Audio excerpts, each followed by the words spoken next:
सारे संकट कट जाएंगे, सारी बीमारियां। देखिए, आप लोग हनुमान चालीसा का पाठ करते हैं, लेकिन जब उसके एक एक चौपाई का आप अर्थ निकालेंगे ना, तो लगेगा क्या समुद्र मिल गया। हर एक चौपाई का अर्थ है, और उस चौपाई का अर्थ केवल इतना है कि हमारा कल्याण हो। इसलिए मंदिर की मर्यादाएं, हनुमान जी महाराज के जो नियम हैं, उन नियमों को, मर्यादाओं को बांध के रखिए। मर्यादा में रहकर ही आराधना, आराध्या करना चाहिए। मूर्ति स्पर्श और प्राण प्रतिष्ठित मूर्ति का स्पर्श तो सभी के लिए वर्जित है, चाहे वो कोई भी हो। प्राण प्रतिष्ठित मूर्ति का स्पर्श केवल जो वहां का सेवायत है, सेवायत का मतलब जो नियुक्त है, उस नियम से रहता है, शुद्ध पवित्रता से रहता है, अभक्ष भक्ष को पदार्थ नहीं करता, अभक्ष पदार्थ को भक्ष नहीं करता, वही केवल मूर्ति का स्पर्श करे।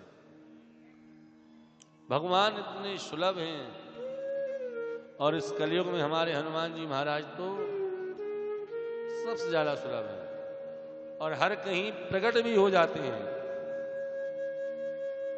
जहां देखे वहीं हनुमान जी महाराज,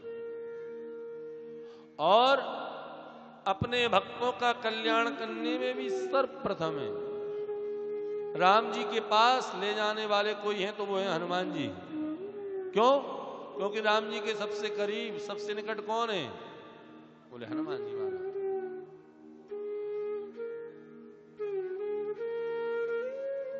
हनुमान जी महाराज।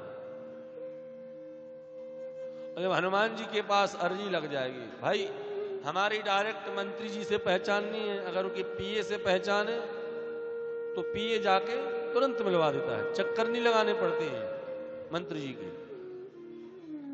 ऐसे अगर हनुमान जी के भक्त हो गए हम, हनुमान जी के पास हमारी अर्जी लग गई, तो राम जी के पास ले ही जाएंगे। विभीषण को देखिए,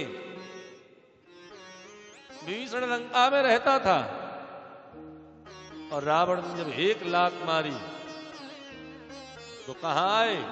बोले हनुमान जी कह के आए थे कि हमारे सरकार के दरबार सदैव खुले हैं, कभी भी आओ। रावण जबहि विभीषण त्यागा, भयं विभव बिनु तबहि अभागा। रावण अभागा कैसे हो गया? बोले विभीषण जैसा हुआ तो ये भी राक्षस कुल में ही पैदा था, लेकिन विभीषण ने त्यागा और राम जी की शरणागति ले ली। रावण अभागा हो गया। पहले तो बांदरों ने कहा महाराज रावण का भाई आ रहा है, बड़े मायावी हैं, पता नहीं किस कारण आ रहा है। राम जी ने कहा आ रहा तो आने दो। तब हनुमान जी ने बताया नहीं महाराज, ये वही विभीषण है जो हमें लंका में मिले थे, इन्हीं ने हमें पूरी मार्ग बताए। जब हनुमान जी महाराज लंका में गए तो सीता जी को खोज रहे थे, और मन में सोचे थे लंका निश्चर निकर निवासा, इन निशाचरों की नगरी में कोई एक सज्जन तो मिल जाए, यहां कहां सज्जन करवासा। यही समय विभीषण जी राम राम करते आ गए। आज हनुमान जी ने कहा महाराज यही वो रावण के भाई विभीषण है। तभी राम जी ने कहा कि जब जीव मेरे सन्मुख आ जाता है तो मैं उसका कल्याण कर देता हूं, और उसी समय राम जी ने विभीषण का राज तिलक कर दिया कि आज से तुम ही लंकेश हो। ऐसे श्री हनुमान जी महाराज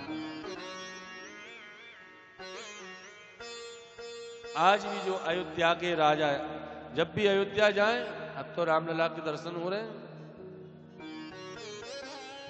लेकिन वहां के राजा के रूप में हनुमानगढ़ी में कौन विराजे? श्री हनुमान जी महाराज। अयोध्या जब भी जाएं, सरयू स्नान और हनुमानगढ़ी दर्शन और रामलला दर्शन। सीताराम जी की राजधानी तो है ही, इसलिए जब भी बिना हनुमान जी के दर्शन के, भगवान कहते हैं ना, जब तक मेरे भक्त के दर्शन, कई तीर्थ ऐसे हैं जहां की कोतवाल बन के भगवान शिव बैठे हैं। जैसे आप बनारस काशी जाते हैं तो काल भैरव के दर्शन अति अनिवार्य हैं काशी में। हमारे वृंदावन में जाओगे तो गोपेश्वर महादेव बैठे हैं कोतवाल के रूप में। मथुरा जाएंगे तो भूतेश्वर महादेव बैठे हैं। उज्जैन में काल भैरव, मंगलनाथ। तो जब भी हम तीर्थाटन के लिए जाएं तो वहां के कोतवाल के दर्शन जरूर करें। आइए एक बार श्री सीताराम जी की राजधानी अयोध्या के हम भजन के मार्ग से माध्यम से दर्शन करें, फिर हनुमान जी के जन्म